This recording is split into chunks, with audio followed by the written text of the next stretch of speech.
वन्दितो सर्वसिद्धे दुवममलमणोवमं गदिं पत्ते वोच्छामि समय पाहुण मिणमो सुद केवली भणिदम। पंच परमेष्ठी भगवान की जय। आचार्य कुंद कुंद महाराज की जय। पिछली ज्ञानशाला में 3 गाथाएं पढ़ाई गई थी। गाथा नंबर 8 में ये बताया गया था कि अगर कोई विदेशी हो और उसको धर्म पढ़ाना हो तो उसकी भाषा में पढ़ाना पड़ता है। उसी तरह हम सब लोग व्यवहारी हैं, निश्चय का ज्ञान हमें है नहीं, तो हमें व्यवहार की भाषा में पढ़ा के निश्चय की ओर ले जाया जाता है। लक्ष्य तो क्या है? निश्चय में ले जाना। व्यवहार साध्य है, व्यवहार साधन है और निश्चय साध्य है।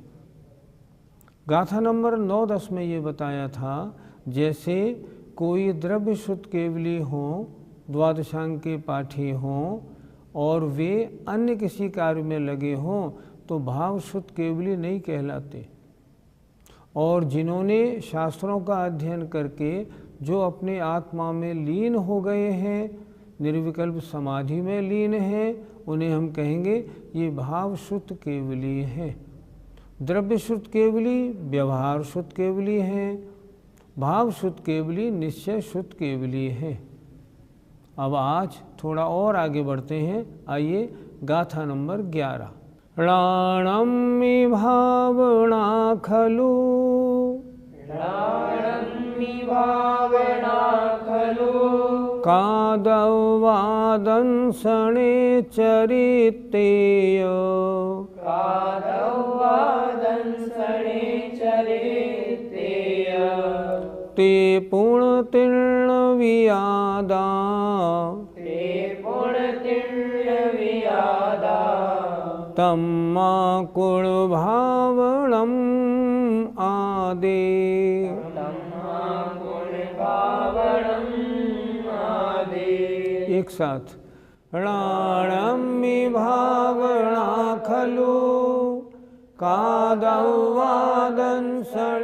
चरितेय, ते पुण्यतीर्ण वियादा, तम्मा कुलभावनम् आदे। राणम्मि ज्ञान में अर्थात सम्यक ज्ञान में, भावना खलु माने निश्चय से, कादव्वा करनी चाहिए, कर्तव्या, दंसने दर्शन में, चरित्ते चारित्र में, या माने और। क्या करें? ज्ञान में, चारित्र में और दर्शन में निश्चय से भावना करनी चाहिए। ते पुण्य वे और, तीर्ण माने तीनों ही, आदा आत्मा में है, आत्मा ही तो है। तम्मा इसलिए, कुण भावनम, कुण माने करो, भावनम माने भावना, आदे आत्मा में, अर्थात सम्यक दर्शन, सम्यक ज्ञान और सम्यक चारित्र ये आत्मा ही तो है, आत्मा से भिन्न पदार्थ नहीं। इसलिए निश्चय से आत्मा में लीन होकर निश्चय सम्यक दर्शन ज्ञान चारित्र की आराधना करो। ये ही मोक्ष मार्ग, कल्याण का मार्ग, आत्मविशुद्धि का मार्ग है। अर्थ देखें, ज्ञान में, दर्शन में और चारित्र में दृढ़ता से भावना करनी चाहिए, क्योंकि ये तीनों आत्मा के स्वरूप हैं। इसलिए आत्मा की भावना बार बार करनी चाहिए। सम्यक दर्शन आत्मा ही तो है, आत्मा का ही तो परिणाम है। सम्यक ज्ञान आत्मा का ही तो परिणाम है। सम्यक चारित्र आत्मा का ही परिणाम है। इसलिए क्या करना? निरंतर निश्चय सम्यक दर्शन सम्यक ज्ञान सम्यक चारित्र की भावना करो। पंडित जी, निश्चय सम्यक दर्शन सम्यक ज्ञान सम्यक चारित्र की आराधना कैसे की जाती है? जब भी रत्नत्रय की आराधना करनी होती है, रत्नत्रय माने सम्यक दर्शन सम्यक ज्ञान सम्यक चारित्र, जब भी रत्नत्रय की भावना करनी होती है पहले व्यवहार रत्नत्रय की आराधना होती है। व्यवहार रत्नत्रय वाले मुनिराज ही निश्चय रत्नत्रय में पहुँचते हैं। इसलिए निश्चय सम्यक दर्शन ज्ञान चारित्र की आराधना करनी हो पहले व्यवहार रत्नत्रय की आराधना करें, और आराधना करने के उपरांत जब उसमें एकाग्रता या निर्विकल्प समाधि हो जाए तब स्वयमेव आत्मा निश्चय रत्नत्रय में प्रवेश कर जाता है। भावना किसकी करनी है? उपादेय क्या है? निश्चय रत्नत्रय। मार्ग क्या है? व्यवहार रत्नत्रय से निश्चय रत्नत्रय में पहुंचना। इसी क्रम से हम चलेंगे तब निश्चय रत्नत्रय की भावना होगी। पंडित जी, निश्चय सम्यक दर्शन ज्ञान चारित्र और व्यवहार सम्यक दर्शन ज्ञान चारित्र में अंतर क्या है? 7 तत्व 9 पदार्थों को जानना, उसमें श्रद्धान करना, इसका नाम व्यवहार सम्यक दर्शन है। पहले जानना होता है फिर श्रद्धान होता है, और इनका ज्ञान होना ये व्यवहार सम्यक ज्ञान है। और चारित्र की प्राप्ति करना, व्यवहार चारित्र क्रियारूप चारित्र में लग जाना, ये व्यवहार चारित्र है। पर यहाँ ये नहीं समझना कि व्यवहार चारित्र झूठा होता है। अच्छी तरह सुनने वाली बात है। अगर कोई ये कहे व्यवहार चारित्र तो चारित्र नहीं है, उपचार से चारित्र है, नहीं, वो गलत है। व्यवहार चारित्र भी चारित्र है और ये सच्चा चारित्र है। जब मुनि महाराज 6ठे 7वें गुणस्थान में होते हैं तब उनके कौन सा चारित्र होता है? व्यवहार चारित्र होता है। तो क्या वो झूठा चारित्र है? नहीं नहीं, सच्चा चारित्र है, लेकिन प्राथमिक है। व्यवहार चारित्र 6ठे 7वें गुणस्थान का जो व्यवहार चारित्र है उसके लिए भी अनंतानुबंधी या प्रत्याख्यान प्रत्याख्यान 3 का अनुदय चाहिए, अन्यथा वो नहीं हो पाएगा। इसलिए व्यवहार चारित्र भी चारित्र है और वह भी निर्जरा का कारण है।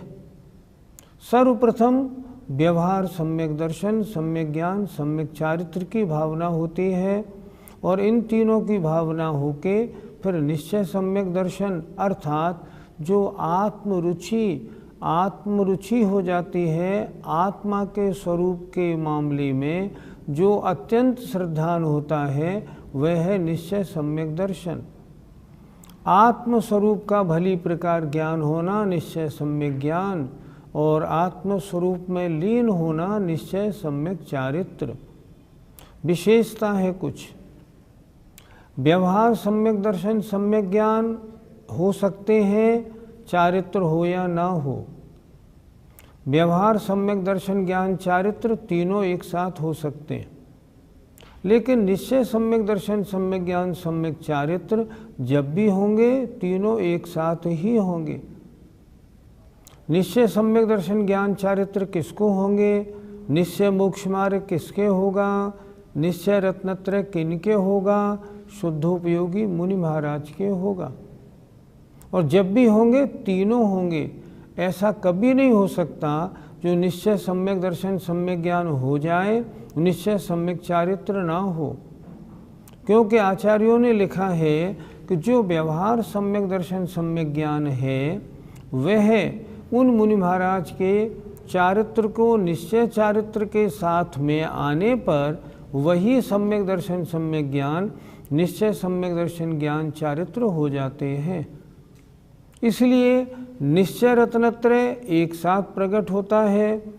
व्यवहार रत्नत्रय में कभी ऐसा भी हो सकता है रत्नत्रय ना हो, सम्यक दर्शन सम्यक ज्ञान ही होके रह जाएं। जैसे चौथे गुणस्थानवर्ती जीव के निश्चय सम्यक दर्शन व्यवहार सम्यक दर्शन सम्यक ज्ञान तो है, अभी सम्यक चारित्र व्यवहार नहीं हुआ। लेकिन जब भी निश्चय सम्यक दर्शन सम्यक ज्ञान होंगे तो तीनों एक साथ होंगे, मुनि महाराज के ही होंगे। हम इसको एक तरह से और समझ सकते हैं, जब कोई मुनि महाराज शुभोपयोग में है तब उनके व्यवहार रत्नत्रय है, और जब वे ही मुनि महाराज शुद्धोपयोग में है तब उनका वो व्यवहार रत्नत्रय निश्चय रत्नत्रय कहलाता है। व्यवहार रत्नत्रय साधन है, निश्चय रत्नत्रय साध्य है। प्राप्त किसको करना है? निश्चय रत्नत्रय को। भावना किसकी करनी है? निश्चय रत्नत्रय की। मार्ग क्या है? व्यवहार रत्नत्रय के द्वारा ही निश्चय रत्नत्रय में प्रवेश होता है। इसलिए यहाँ कहा गया है निश्चय रत्नत्रय, निश्चय सम्यक दर्शन सम्यक ज्ञान सम्यक चारित्र की हे साधो निरंतर भावना करो।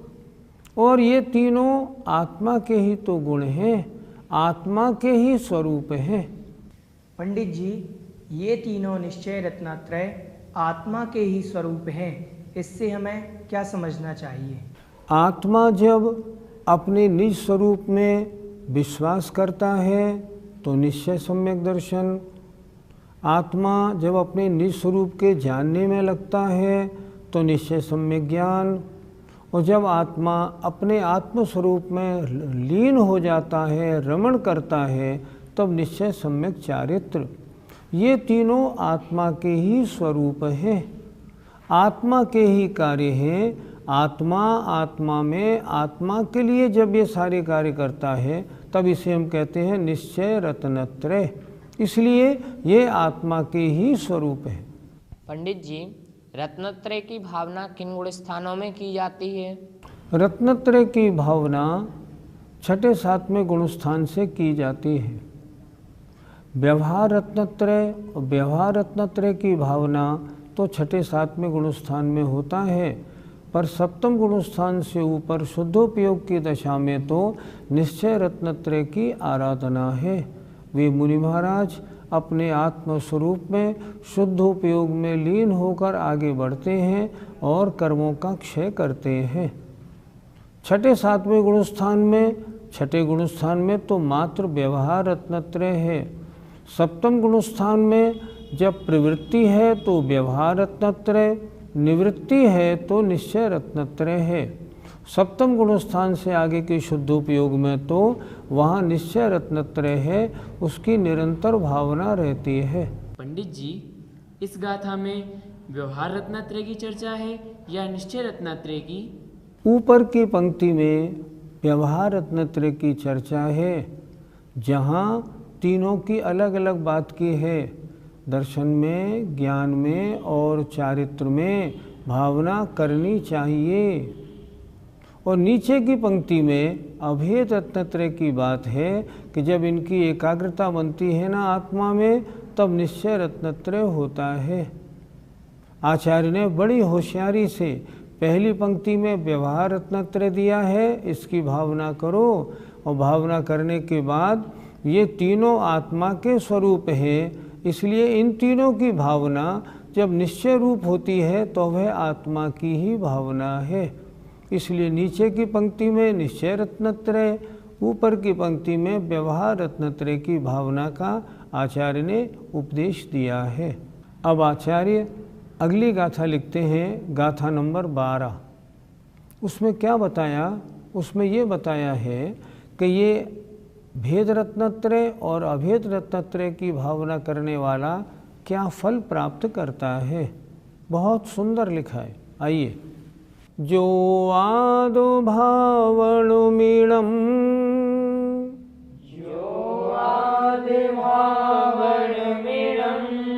ऋचुव जुतो मुनि समाचर दी,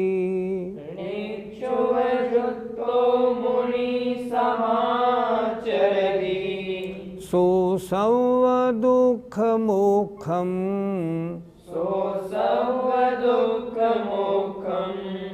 पावदीय चिरेण कालेन,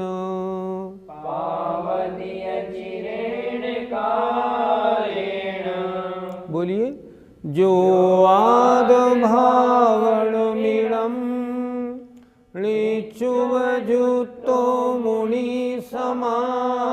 चरगी सो सव दुख मोखम पावदीय चिरेण कालेण। गाथा के अर्थ पर विचार करते हैं। एक एक शब्द को ध्यान से देखिए। प्राकृत भाषा है, नई भाषा है, थोड़ी कड़ी है। एक एक शब्द को समझेंगे, समझ में आएगी। जो आद भावनम इणम, इस आत्म भावना को नित्य उपजुत्तो, नित्य माने हमेशा, उपयोग पूर्वक अर्थात तत्परता के साथ बड़ी तरह लगकर, मुनि माने मुनि, समाचर दी आचरण करता है अर्थात स्वीकार करता है। अर्थात जो मुनि महाराज जो पहली गाथा में बताया था ना, अभेद रत्नत्रय और भेद रत्नत्रय, इन दोनों की भावना को जो मुनि स्वीकार करता है, सो माने वह मुनि सर्व दुख मोक्षम, सभी दुखों से मुक्ति को पावदी प्राप्त करता है। अचरेण माने थोड़े, कालेण काल में ही, मतलब वह शीघ्र ही मुक्ति को प्राप्त हो जाता है, उसके सारे दुख समाप्त हो जाते हैं। फिर एक बार देखते हैं। जो आद भावनम इणम, जो इस आत्म भावना को, कौन सी आत्म भावना, जो गाथा नंबर 11 में बताई थी, सम्यक दर्शन, सम्यक ज्ञान, सम्यक चारित्र में भावना करो। पहले व्यवहार रत्नत्रय का पालन करो और व्यवहार रत्नत्रय से निश्चय रत्नत्रय में आओ। तो जो इस आत्म भावना को तत्परता के साथ माने बड़ी लगन के साथ, बड़े पुरुषार्थ पूर्वक जो मुनि स्वीकार करता है, अर्थात जो पहले व्यवहार रत्नत्रय प्राप्त करके और निश्चय रत्नत्रय की प्राप्ति में लगता है, वह सभी दुखों से मुक्ति को थोड़े काल में ही प्राप्त करता है।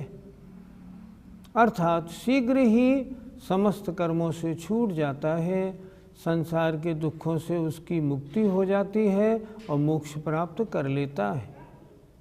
अर्थ देखिए, जो मुनि या तपोधन तत्परता के साथ इस आत्म भावना को स्वीकार करता है, वह संपूर्ण दुखों से थोड़े ही काल में मुक्त हो जाता है। निश्चय रत्नत्रय में आए, अब कितना काल शेष है, अब तो शीघ्र ही मुक्ति प्राप्त होती है। पंडित जी, क्या मुनियों के द्वारा वर्तमान काल में इस तरह की साधना संभव है? ये साधना जिसकी गाथा नंबर 12 में चर्चा की गई, ये साधना तो संपूर्ण दुखों से मुक्ति की बात कर रही है। संपूर्ण दुखों से मुक्ति का मतलब समस्त कर्मों का नाश और मोक्ष की प्राप्ति। ऐसी साधना तो वर्तमान में संभव नहीं, क्योंकि वर्तमान में ऐसा सहनन हम जीवों के नहीं है। पंचम काल के जीवों के 3 हीन सहनन होते हैं, अतः 7वें गुणस्थान से ऊपर की साधना नहीं बनती।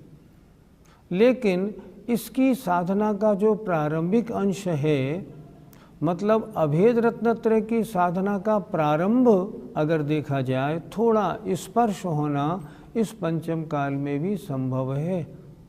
किसी भी आचार्य ने किसी भी द्रव्यान योग के ग्रंथ में ये नहीं लिखा कि वर्तमान के इस पंचम काल में अभेद रत्नत्रय का निषेध है, ऐसा लिखा हुआ नहीं मिलता। मुनि महाराज अगर कोई वास्तव में अच्छी साधना करें तो उनके अभेद रत्नत्रय कुछ समय के लिए हो सकता है, लेकिन ऐसा अभेद रत्नत्रय नहीं हो सकता जो समस्त दुखों से मुक्ति दिला दे। लेकिन अभेद रत्नत्रय की साधना के लिए पंचम काल में मनाही नहीं है। क्या वर्तमान में सम्यक दृष्टि जीव आत्मभावना भी नहीं कर सकता? वर्तमान में सम्यक दृष्टि जीव के चौथा, पांचवा, छठा और सातवां 4 गुणस्थान हो सकते हैं इस पंचम काल में, इससे आगे नहीं।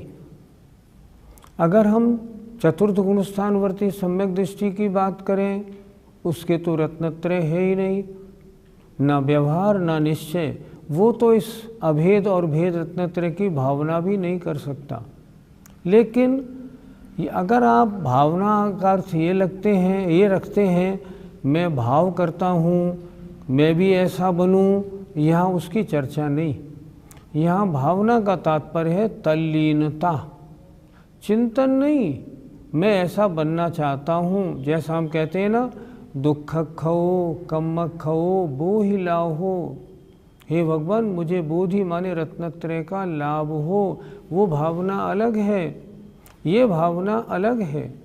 ये भावना का मतलब तो है उसमें तल्लीनता होना।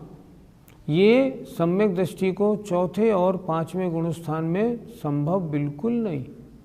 हाँ, भाव बनाओ, हे भगवान मैं मुनि बनूं और कब शुद्धोपयोगी बनूं और कब सबको कर्मों को काटकर मोक्ष प्राप्त करूं, वो अलग बात है। लेकिन यहाँ जो भावना की चर्चा है वो तल्लीनता की अपेक्षा है।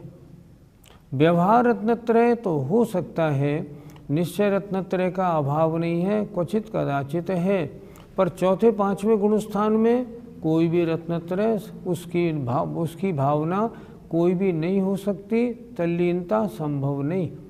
लेकिन भाव बनाने की बात अलग है, अगर वो भाव बनाए तो कोई आपत्ति नहीं।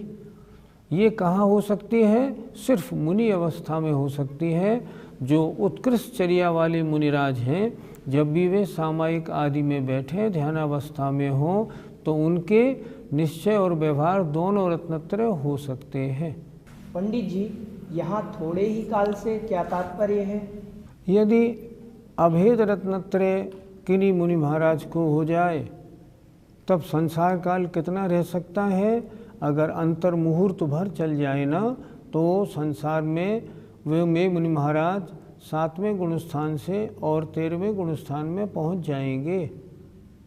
क्योंकि 7वें गुणस्थान में शुद्धोपयोग में आए और निरंतर शुद्धोपयोग में आत्मभावना करके अगर उन्होंने छपक श्रेणी मान ली तो अंतर्मूर्त नहीं, शायद 1-1.5 मिनट में उनको 13वां गुणस्थान अर्थात केवलीपना प्राप्त हो जाएगा। पर यहाँ वर्तमान पंचम काल की अपेक्षा बात करें तो थोड़े ही काल का मतलब है कुछ ही भवों में। यहाँ उन्होंने साधना की, साधना करने के बाद देव पर्याय में गए। वहाँ देव पर्याय में भी क्योंकि सम्यक तो सहित गए हैं, वहाँ भी सम्यक दृष्टि ही रहेंगे और वहाँ रहते हुए भी निरंतर सम्यक दर्शन ज्ञान की आराधना में ही रहेंगे देव में। पर वो करेंगे क्या? भगवान की दिव्य ध्वनि सुनेंगे, निरंतर तत्व का चिंतन करेंगे, अपने समय का सदुपयोग करेंगे और वहाँ से मनुष्य बन के शीघ्र जल्दी से जल्दी मोक्ष पधारेंगे। थोड़े काल का मतलब है जल्दी से जल्दी थोड़े ही भवों में। आज की ज्ञानशाला में 2 गाथाएं हुई।